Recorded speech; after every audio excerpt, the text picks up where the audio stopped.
Salam alaikum, bonjour à tous, Sahar Ramadankum. Donc le cours d'aujourd'hui c'est la sémiologie de la glande thyroïde. Donc on va parler des principaux aspects sémiologiques qui concernent la pathologie thyroïdienne. Et donc le cours sera focalisé sur l'aspect sémiologique et pas l'aspect pathologique. Donc on ne va pas détailler les différentes pathologies, soit dans la version hyperthyroïdie ou hypothyroïdie. Donc le plan de cours est le suivant. Après un petit rappel anatomique et fonctionnel de la glande thyroïde, donc on va passer directement à l'examen clinique de la glande thyroïde en commençant par les techniques ou la technique d'examen et les différentes étapes de l'examen, donc l'inspection, l'interrogatoire, la palpation et l'auscultation. Et puis on va voir quelques anomalies morphologiques, donc les principales anomalies morphologiques qui touchent la glande thyroïde. Et enfin les anomalies fonctionnelles qui sont bien sûr les hypothyroïdies et les hyperthyroïdies. Donc la glande thyroïde, comme vous le savez déjà, c'est une glande endocrine et qui se situe donc au niveau de la base du cou, donc juste en avant de la trachée. Il n'y a pas un pointeur pour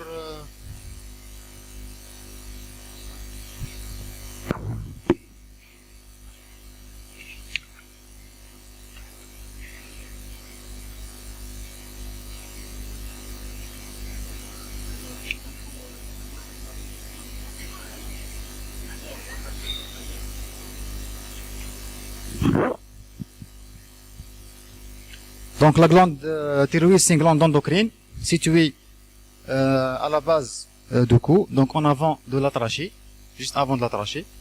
Donc elle est attachée à la trachée par des ligaments trachéothyroïdiens, donc qui assurent une mobilité de la glande thyroïde. Donc ça c'est une particularité de la glande thyroïde, elle est mobile avec les mouvements de déglutition. C'est grâce à ces ligaments. Donc la glande thyroïde elle est composée de deux lobes, le lobe droit et le lobe gauche, et donc liée par un isthme thyroïdien, avec présence d'un lobe pyramidal qui n'est pas constant. Donc le plus souvent c'est un lobe gauche, un lobe droit et l'isthme. Donc concernant les rapports anatomiques de la glande thyroïde, donc elle est située juste en avant de la trachée et entre les deux paquets vasculo-nerveux de cou. Donc à droite c'est les vaisseaux, donc la veine jugulaire interne et la veine carotide, ou l'artère carotide pardon. À droite aussi c'est la même chose, et entre les deux vaisseaux il y a le nerf pneumogastrique ou le nerf récurrent. Donc voilà un petit rappel anatomique. Sur le plan histologique, donc la glande thyroïde est composée de deux types cellulaires, donc les thyriocytes et les cellules C. Les thyriocytes qui composent la grande majorité, donc environ 99% de la glande thyroïde, elle est composée de cellules thyrocytes qui sont responsables de la synthèse et la sécrétion des hormones thyroïdiennes, la T3 et la T4. Donc là, on voit la vésicule donc thyroïdienne qui est entourée d'un épithélium thyroïdien qui contient les cellules thyrocytes, donc responsables de la synthèse et de la sécrétion des hormones thyroïdiennes. Donc initialement, les hormones thyroïdiennes sont sécrétées au niveau de ce qu'on appelle la vésicule thyroïdienne, donc qui sert à un lieu de stockage des hormones thyroïdiennes avant leur sécrétion de la circulation. Et entre les vésicules thyroïdiennes, il y a un petit tissu conjonctif qui contient quelques cellules C responsables de la sécrétion d'une substance hormonale qui s'appelle la calcitonin. Donc le fonctionnement de la glande thyroïde dépend essentiellement des glandes donc cérébrales qui sont l'antihypophyse et l'hypothalamus. Donc l'hypothalamus stimule la sécrétion de la TSH, donc c'est une hormone antihypophysaire par l'anti-hypophyse, grâce à une autre hormone qui s'appelle la TRH. Donc l'hypothalamus C4 la TRH, qui stimule la sécrétion de la TSH par l'anti-hypophyse. Et la TSH, elle stimule les vésicules thyroïdiennes pour sécréter les hormones thyroïdiennes au niveau de la circulation générale. Donc là, la particularité de la glande thyroïde, c'est une glande qui est mobile à la déglutition. Et qui, cette particularité sert à l'examen clinique de la glande thyroïde. Et grâce à cette caractéristique, on peut différencier différentes pathologies. C'est l'aspect fonctionnel, un petit rappel. Donc, la sécrétion des hormones thyroïdiennes qui est stimulée par la TSH. Donc, il y a un feedback négatif le plus souvent, parfois il est aussi positif, mais le plus souvent il est négatif, sur la sécrétion de la TSH et même de la TRH au niveau hypothalamique et au niveau anti-hypophysaire. Donc, en cas d'hypersécrétion thyroïdienne des hormones thyroïdiennes, il y aura une inhibition de la sécrétion de la TRH et de la TSH au niveau central. Donc, les principales fonctions des hormones thyroïdiennes, donc pour connaître le retentissement pathologique des pathologies qui touchent la glande thyroïde, on doit d'abord connaître les principales fonctions des hormones thyroïdiennes. Donc, elles interviennent essentiellement dans le métabolisme de façon générale, lipidique, glycidique et protéidique. C'est le métabolisme lipidique. Donc, les hormones thyroïdiennes à l'état normal, en absence de toute pathologie. Donc, c'est la baisse, les hormones thyroïdiennes sont responsables d'une baisse de taux de cholestérol plasmatique, avec augmentation de la lipolyse, et donc augmentation de taux circulant des acides gras libres. Sur le métabolisme glycémique, les hormones thyroïdiennes sont des hormones hyperglycémiantes par l'augmentation de l'absorption intestinale de glucides. Donc, ils favorisent l'augmentation intestinale de glucides et essentiellement de glucose, et donc ils sont responsables d'une hyperglycémie sur le plan plasmatique. Ils favorisent aussi la production de glucose par le foie. Elle influence aussi le métabolisme protéique, oui.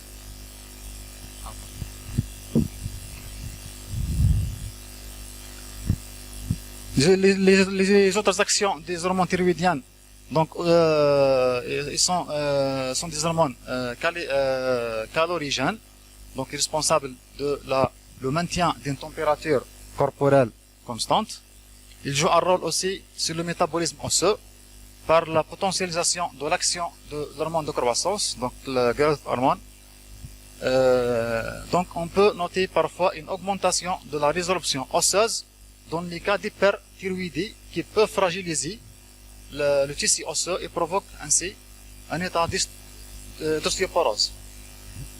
Sur le plan vasculaire ou surtout cardiaque, donc les hormones thyroïdiennes sont des hormones chronotropes positifs, donc elles augmentent la fréquence cardiaque. Donc c'est une caractéristique qu'on peut déjà voir en cas d'hyperthyroïdie, où le patient peut faire une tachycardie avec des palpitations. C'est grâce à cet effet chronotrope positif. Ils ont aussi un effet inotrope positif, donc elle augmente la force de contraction de myocytes cardiaques, du muscle cardiaque. Un effet dromotrope positif, donc elle augmente la vitesse de la conduction de potentiel d'action cardiaque. Ils sont aussi lysotropes positifs, donc elle augmente la relaxation cardiaque, ce qui permet une meilleure contraction du muscle cardiaque et une meilleure donc, fonction cardiaque. Donc les étapes diagnostiques en endocrinologie de façon générale, donc c'est pas uniquement par rapport à la glande thyroïde, mais de façon générale. Donc le patient, quand il se présente à la consultation, il se présente après un signe d'appel. Donc il présente un signe d'appel qui peut être spécifique ou non spécifique, ou qui peut être isolé, donc un seul signe, ou plusieurs signes. Donc la symptomatologie peut être polysymptomatique ou symptomatique avec plusieurs signes qui sont soit spécifiques ou non spécifiques, ou parfois l'association entre les deux. Donc, le médecin procède à l'examen clinique en commençant par l'interrogatoire du patient, et puis par la réalisation d'un examen physique. Donc, les étapes de l'examen physique, inspection, palpation, auscultation. Donc il faut toujours rester systématique et méthodique. Donc chaque étape joue un rôle important pour pouvoir poser une hypothèse ou des hypothèses diagnostiques qui nous permet de faire une démarche diagnostique correcte. Donc après avoir posé les hypothèses diagnostiques, on peut procéder à des examens paracliniques, donc soit biologiques, radiologiques ou autres. Donc pour faire le diagnostic, déjà initialement positif, ou parfois même quelques diagnostics différentiels. Donc le diagnostic positif permet d'éliminer les diagnostics différentiels. Donc ces diagnostics différentiels sont en rapport essentiellement avec les hypothèses déjà posées avant de passer au diagnostic positif. Et puis, en marchant, c'est-à-dire vers une démarche diagnostique, on doit arriver à une étiologie de ce diagnostic positif. Donc ce diagnostic positif, c'est pas toujours une pathologie. Donc ça peut être un symptôme ou un syndrome. C'est comme le cas par exemple de l'hyperthyroïdie. Donc si on fait le diagnostic de l'hyperthyroïdie, c'est pas le diagnostic positif. Ça, c'est une étape de diagnostic. Ok. Donc c'est l'hyperthyroïdie, c'est pas la pathologie. Donc on s'arrête pas là. Elle va avoir une hyperthyroïdie, je traite l'hyperthyroïdie. Non. On doit chercher l'étiologie de cette hyperthyroïdie qui permet, bien sûr, de commencer une démarche thérapeutique correcte. Et avant ça, on doit toujours, pardon, c'est pas bien visible. Voilà, on doit toujours chercher les principaux retentissements de ce diagnostic positif. Donc l'hyperthyroïdie peut provoquer des complications cardiaques par exemple. Donc on doit toujours chercher les complications cardiaques de l'hyperthyroïdie pour traiter à la fois l'origine de l'hyperthyroïdie qui est le traitement étiologique et aussi le retentissement de cette maladie. Donc ça, c'est le schéma général qu'on peut appliquer à toutes les pathologies en endocrinologie.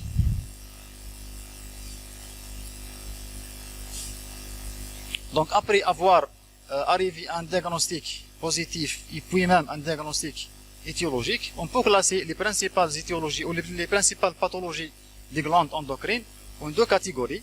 Donc soit il s'agit d'une simple anomalie fonctionnelle, soit il s'agit d'une anomalie organique, le plus souvent tumorale.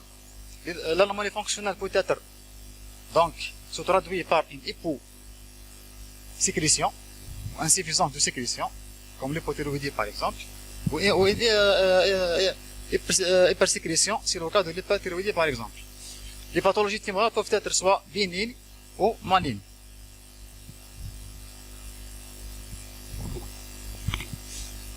Ensuite, après avoir posé le diagnostic d'une pathologie organique, on doit poser une autre question. S'agit-il d'une tumeur sécrétante ou non sécrétante? Donc, c'est vraiment les questions qu'on doit poser dans notre démarche diagnostique. Donc, pour la glande thyroïde, l'examen physique commence toujours par l'interrogatoire, puis l'inspection, puis la palpation et puis l'auscultation. Donc ça s'applique à tous les organes de l'organisme. Donc les principaux éléments à rechercher dans l'interrogatoire avec le patient, s'il y a des douleurs thyroïdiennes, donc des douleurs au niveau de la base de cou. On doit toujours chercher ce qu'on appelle les 3D. Donc la dysphonie, la dysphagie ou la dyspnée, qui signifie qu'il y a une compression dans la glande thyroïde. Donc il y a une augmentation de volume de la thyroïde, soit par un goitre ou un nodule ou autre, qui comprime les organes de voisinage. C'est pour ça que le rappel anatomique il est très important. On doit toujours bien connaître l'anatomie. Donc la dysphonie, c'est par la compression des nerfs récurrents qui sont proches de la thyroïde, la dysphagie par la compression de l'œsophage et la dyspnée par la compression de la trachée. Donc les deux éléments à rechercher systématiquement pour l'examen de la thyroïde, c'est la douleur et les 3D, ou la triade D. Donc à l'inspection, il faut savoir que la glande thyroïde, c'est la seule glande endocrine, donc accessible à l'inspection. on peut voir la glande thyroïde en cas de goitre ou parfois de nodule ou d'adénome nodulaire. Et dans ce cas, le patient doit être assis, torse nu, de préférence, avec une tête légèrement fléchie en avant ou penchée en avant. Pourquoi? C'est important. C'est pour faire relâcher les muscles sternocleido-mastoïdiens, pour faciliter la palpation de la glande thyroïde. Et puis, on doit rechercher des modifications de volume de la glande thyroïde. Il peut s'agir soit d'un goitre, qui est une augmentation généralement diffuse et homogène de la glande thyroïde, ou un nodule palpable généralement soit à droite ou à gauche, ou parfois au niveau du l'isthme. Donc, à l'inspection déjà, avant de toucher au patient, on peut déjà voir une anomalie au niveau de la glande thyroïde en cas d'augmentation de volume de cette dernière. Donc la palpation, c'est toujours la même chose, le patient assis. Généralement, l'examinateur ou le médecin se place derrière le patient pour faciliter la palpation de façon bilatérale et symétrique des deux lobes de la glande thyroïde. Donc, on commence généralement par tester la mobilité de la glande thyroïde, par ce qu'on appelle le test à la déglutition ou la déglutition. Donc, on demande au patient de déglutir la salive. On peut lui donner un verre d'eau. Il lui demande de déglutir des gorgées d'eau. Donc, on palpe au même temps de la déglutition, on palpe la glande thyroïde.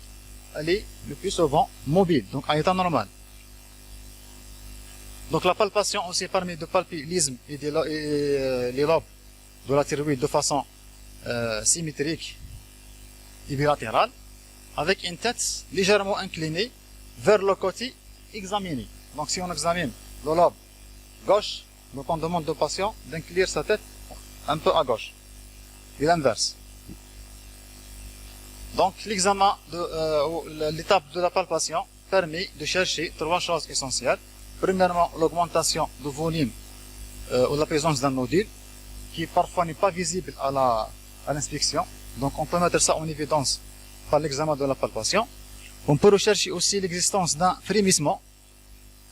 C'est quoi les frémissements? C'est des mouvements perceptibles à la palpation en rapport avec la vascularisation. C'est des situations où la glande thyroïde est hypervascularisée, soit en rapport avec une tumeur, soit en rapport avec la maladie de Vazdo, par exemple, en cas d'hyperthyroïdie. Donc, on cherche toujours l'existence ce qui ressemble à un pouls, donc c'est l'affrémissement ou le tri.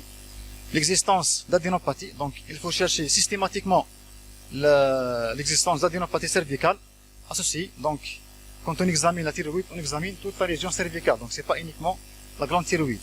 Ça peut nous orienter vers une pathologie soit inflammatoire, auto-immune ou autre, ou essentiellement les pathologies néoplasiques. L'auscultation, c'est un examen important aussi de la glande thyroïde. Il permet de mettre en évidence un souffle au niveau de la glande thyroïde. Il peut nous aider dans la démarche diagnostique. Puisqu'il s'agit par exemple d'une jeune femme âgée entre 20 et 30 ans qui présente un tableau d'hyperthyroïdie avec présence de frémissement à la palpation et un souffle à l'auscultation, le plus souvent il s'agit de la maladie de Vazdo. Donc déjà on peut avoir une orientation diagnostique uniquement par l'examen clinique du patient.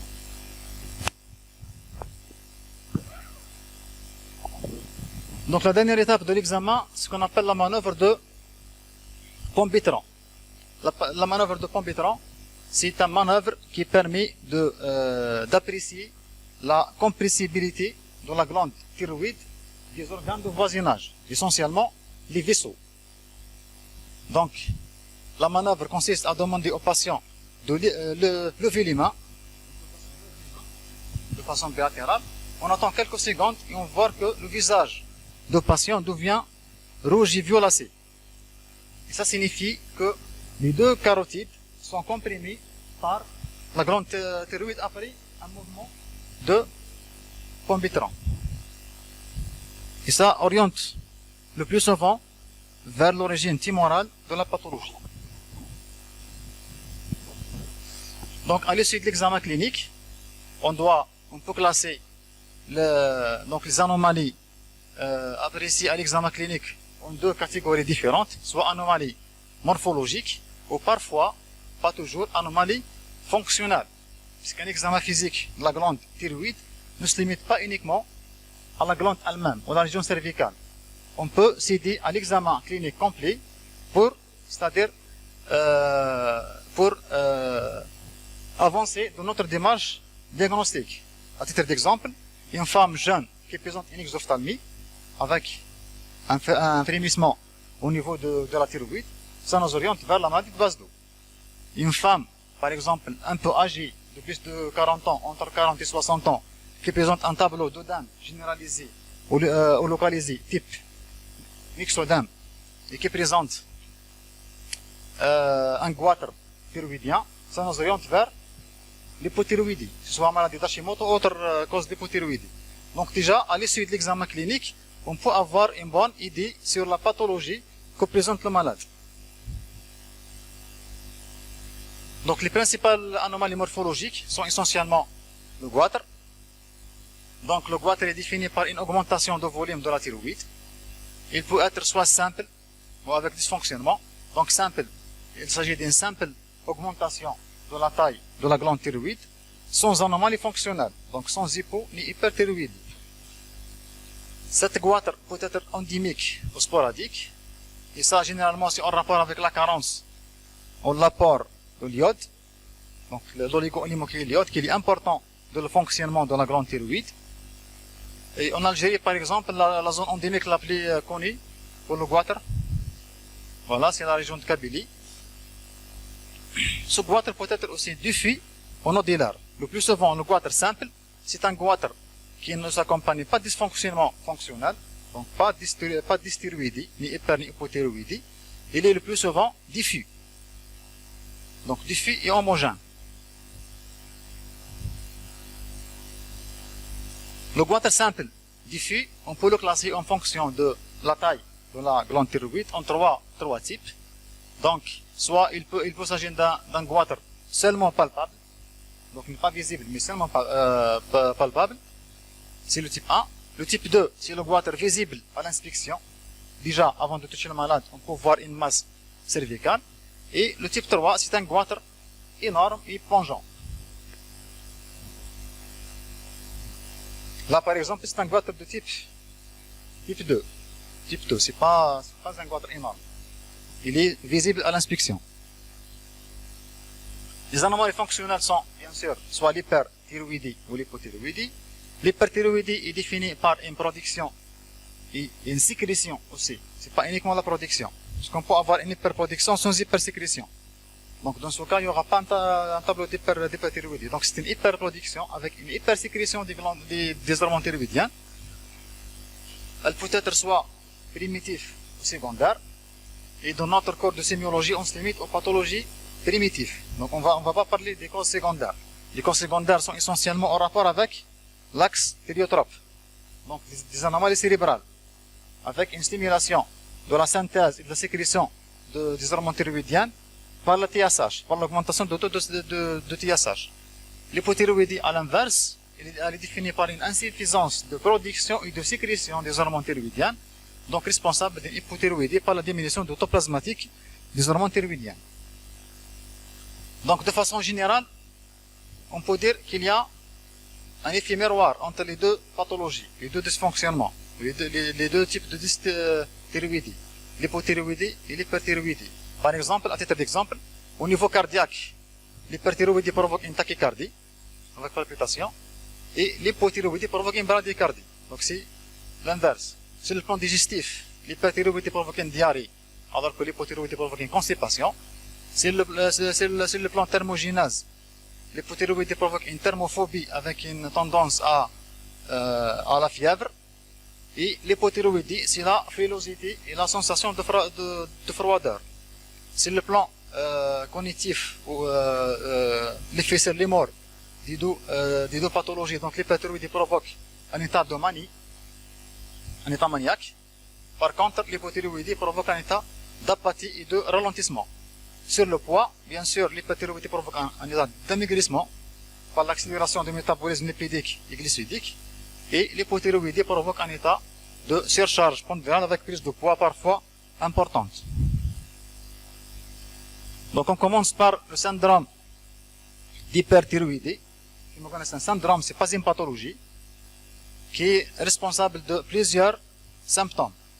Donc, l'hyperthyroïdie provoque un syndrome de thyrotoxicose, qui sont la thyrotoxicose, c'est le signe ou l'expression clinique de l'état d'hyperthyroïdie. Donc, sur le plan cardiaque, l'hyperthyroïdie provoque un tableau de tachycardie avec un érythmisme cardiaque, donc une palpation. Donc, déjà à l'interrogatoire, le patient peut dire ça au médecin. Donc, déjà à l'interrogatoire, on peut s'orienter vers l'origine de la pathologie. L'hyperthyroïdie provoque aussi une hypertension artérielle. Donc, c'est pour ça, le bilan thyroïdien, c'est un bilan systématique devant toute HTA. Donc, tout patient qui présente une hypertension artérielle, on doit toujours demander un bilan thyroïdien.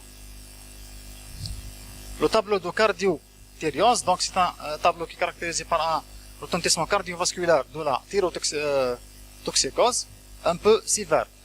C'est un tableau qui touche généralement les sujets âgés, qui ont une affection cardiaque sous-jacente, les cardiopathes, surtout les patients qui présentent une cardiopathie ischémique, et donc elle provoque un état de décompensation cardiaque.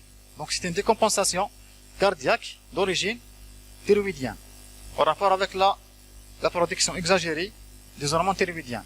Ce tableau peut associer aussi un état de fibrillation auriculaire, une insuffisance cardiaque, une aggravation ou une révélation d'une insuffisance coronarienne déjà existante. Donc c'est pour ça que le tableau de cardiothyréose survient le plus souvent sur un cœur malade.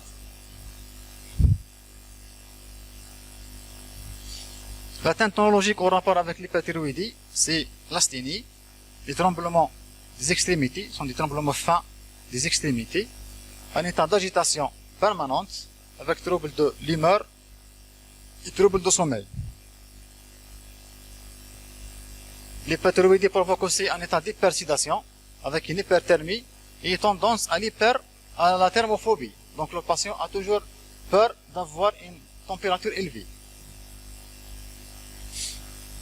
Sur le plan musculaire et squelettique, donc faiblesse musculaire, fragilité musculaire, démyalgie et atrophie musculaire.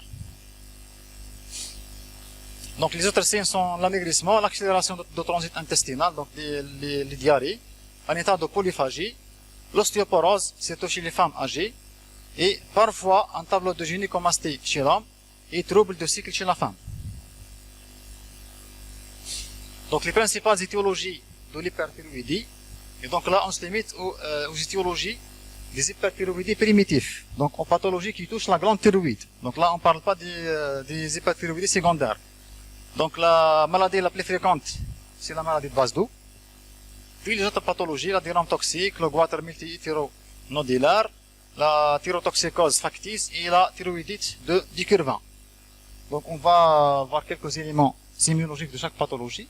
On commence par la maladie de Vazdo. Donc c'est une maladie qui touche essentiellement les femmes jeunes, entre 20 et 40 ans, dans un contexte de maladie auto-immune. Donc c'est généralement des femmes jeunes qui sont déjà connues pour des maladies auto-immunes, plus qu'autres pathologies auto-immunes.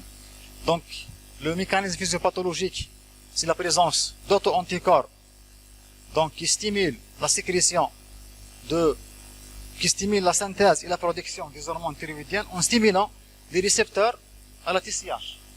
Donc les récepteurs à la TSH qui sont présents sur la glande thyroïde sont sensibles à cet anticorps stimulant. Donc ils stimulent la synthèse et la sécrétion des hormones thyroïdiennes. Donc c'est ça le mécanisme physiopathologique de cette pathologie. Donc c'est une pathologie qui est caractérisée par une orbitopathie vasdoïenne, donc atteinte ophtalmique, qui est caractérisée par l'accumulation de complexes humains anticorps antigènes, donc anticorps qui stimulent la sécrétion de la TSH avec son antigène, qui s'accumule au niveau orbitaire et qui est responsable de plusieurs signes fonctionnels, essentiellement l'exophthalmie, qui est un signe caractéristique de la maladie de Vazdo chez la femme. Cette exophthalmie vasdoïdienne, elle est bilatérale, symétrique, réductible et $1. C'est très important ça. Parce que parfois, on peut voir des exophthalmies qui sont irréductibles et très douloureuses.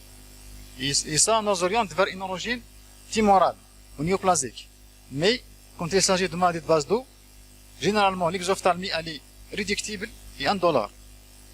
Les signes palpébraux en rapport avec cette maladie de base d'eau sont les oedèmes palpébrales, la rétraction de la paupière supérieure et la synergie oculo-palpébrale. Donc il n'y a pas de synergie entre les mouvements oculaires et les mouvements palpébrales. Donc ça, c'est un signe caractéristique de la maladie de base d'eau. Donc on peut voir déjà ça à l'inspection. Donc quand on reçoit une femme jeune qui présente une exophthalmie avec signe de dystéroïdie, là on doit penser directement à la maladie de base d'eau. L'image, ça c'est l'exophthalmie de la maladie de base d'eau. Le goitre de la maladie de base d'eau. Le goitre de base d'eau, c'est un goitre qui est caractéristique puisqu'il n'est pas douloureux, donc il n'y a pas de douleur à la palpation ou au mouvement de la déglutition de la glande thyroïde. Donc il n'est pas compressif, donc il n'y a pas ni dysphonie, ni dysphagie, ni dyspnée. Avec un manœuvre de d'un pénétrant qui est négatif, donc il n'y a pas de compression des organes de voisinage. Donc c'est un goitre qui est diffus, généralement homogène, élastique à la palpation, et homogène bien sûr. La thyroïde reste mobile à la palpation. Donc si on fait le test à la déglutition, la thyroïde reste toujours mobile. Il a un autre signe caractéristique, la présence de frémissement, soit à la palpation ou à l'auscultation. Donc c'est un signe caractéristique de la maladie de base d'eau. Mais ce n'est pas un signe pathognomonique, c'est un signe caractéristique. Donc la deuxième pathologie, la plus fréquente après la maladie de base d'eau, c'est le goitre multi-hétéronodulaire, qui peut parfois en rapport avec une maladie tumorale bénigne ou maligne. Donc c'est un goitre qui touche le plus souvent le sujet âgé, généralement du sexe masculin. C'est un goitre diffus, irrégulier, c'est pour ça qu'il est hétéronodulaire et bosselé, par la présence de plusieurs nodules. Il peut être parfois compressif. Je dis parfois, le plus souvent il est compressif. Donc généralement le test de Pampétron il est positif. Donc déjà à l'examen clinique, si on fait le test de Pampétron, s'il est positif, on peut s'orienter vers l'origine tumorale de la pathologie. Donc il faut toujours chercher une cause tumorale. Les autres pathologies, les autres causes de l'hyperthyroïdie sont l'adénome toxique, la thyrotoxicose factice et la thyroïdite du curvin. L'adénome toxique, c'est un adénome qui est le plus souvent bénin, donc c'est une tumeur bénigne, touche généralement les femmes entre 40 et 60 ans, et peut être palpable à la palpation, donc généralement il est difficilement palpable, mais il reste toujours mobile à la déglutition. Donc c'est comme le goitre de la maladie de base d'eau. La thyrotoxicose factice, c'est un état d'hyperthyroïdie iatrogène, généralement provoqué par des médicaments qui sont riches en iode. Donc c'est en rapport avec une surcharge iodée de cause iatrogène. Les principaux médicaments impliqués sont le lithium et l'interféron.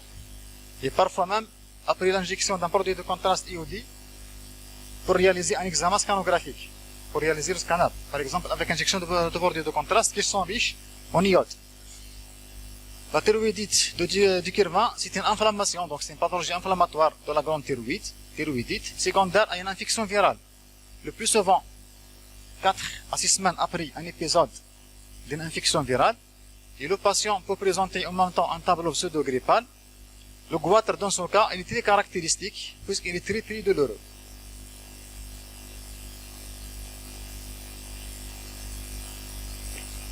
Donc on passe à l'hypothyroïdie, donc définie par une insuffisance, un déficit de production et de sécrétion des hormones thyroïdiennes. Et les conséquences cliniques de cette hypothyroïdie sont la bradycardie, l'hypotension, voire l'insuffisance coronarienne sur le système cardiovasculaire. Sur le plan neurologique, on note un ralentissement physique et psychique très important, tendance à une fébrilité ou sensation d'infraroideur, avec perte de la sédation, et parfois des constipations, de dysménorrhée et baisse de libido. Donc c'est pratiquement l'inverse de l'hyperthyroïdie, le tableau inverse de l'hyperthyroïdie. Le signe caractéristique de l'hypothyroïdie, c'est l'état de myxodème, ce qu'on appelle l'infiltration myxodémateuse ou le myxodème. C'est le principal signe clinique de l'hypothyroïdie, mais c'est un signe qui est inconstant. Il s'agit d'une infiltration sous-cutanée pseudo-odémateuse, donc c'est pas un odème, c'est un pseudo-odème, puisqu'il s'agit d'une accumulation d'une substance mycopolysaccharidique, donc en rapport avec un déficit de métabolisme des polysaccharides, en rapport avec une hypothyroïdie. Donc cet tableau de myxodème peut être localisé ou généralisé, donc localisé généralement au niveau des membres inférieurs et du visage. Donc ce tableau peut mener jusqu'à un coma myxodémateux déclenché par le froid, les infections pulmonaires essentiellement virales et la prise de médicaments sédatifs. Donc en l'absence de traitement de l'hypothyroïdie avec un tableau d'œdème ou des myxodèmes, le patient peut faire un coma myxodémateux qui est le plus souvent mortel. Donc là quelques images de myxodème. C'est un œdème qui garde quand même le godet. C'est un œdème rouge avec une peau luisante. C'est un aspect très caractéristique de myxodème. Donc la principale étiologie de l'hypothyroïdie primaire ou primitive, c'est la thyroïdite d'Hashimoto. Donc c'est un tableau qui associe une inflammation lymphocytaire de la glande thyroïde. Donc il s'agit d'une infiltration lymphocytaire chronique de la glande thyroïde, appelée aussi thyroïdite lymphocytaire chronique. C'est une pathologie auto-immune caractérisée par la présence de deux types d'anticorps, essentiellement les anticorps anti-TPO et anti-thyroglobuline. Donc c'est une pathologie qui est associée à un goitre qui est généralement ferme, irrégulier, indolore et non compressif. Donc la différence entre ce goitre et le goitre de la maladie de vase d'eau, c'est l'aspect homogène et diffus de la maladie de vase d'eau et l'aspect irrégulier et parfois même nodulaire de la maladie d'Hashimoto. Donc c'est une hypothyroïdie qui est associée à un goitre. Donc, pardon, toute hypothyroïdie qui est associée à un goitre doit toujours faire penser à la maladie d'Hashimoto. Donc on va toujours doser le taux plasmatique des anticorps anti-TPO et anti-thyroglobuline. Et voilà, je vous remercie.